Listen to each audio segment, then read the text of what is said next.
Within Teamwork projects, you can view a project's tasks and milestones in a Gantt style view. The Gantt View offers a visual representation of the overall project timeline, and using the Gantt View is really easy. To access our Gantt View, we just need to make sure that we're in the Tasks tab of our particular project, and then down on the left hand side, you can see the Gantt chart option.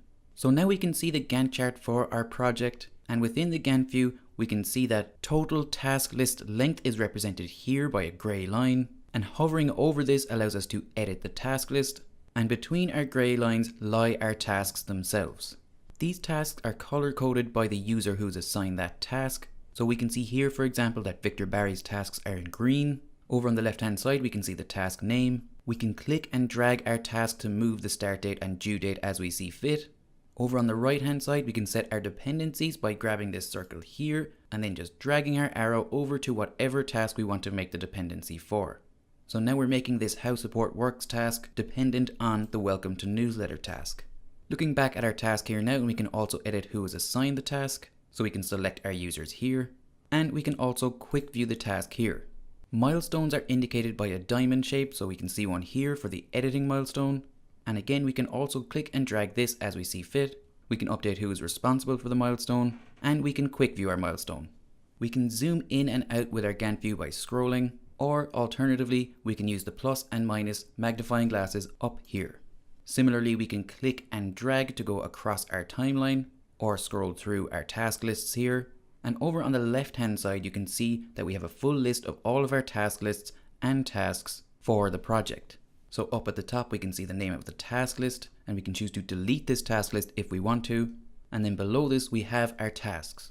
So if we hover over one of our tasks, we can quickly add subtasks, or again, delete the task. Down at the bottom of the task list, we can see the milestone, and we can choose to detach that milestone here, or we can choose to add tasks to this task list, or indeed add a new task list at the bottom of each task list. Looking at the top of our Gantt view now, and you can see that we have some settings options here. So we can choose to enable autosave, so it'll automatically save any changes we make in the Gantt view.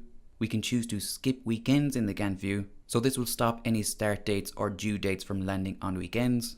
We can choose whether or not we want to show an item name, show the assignee, or show the duration.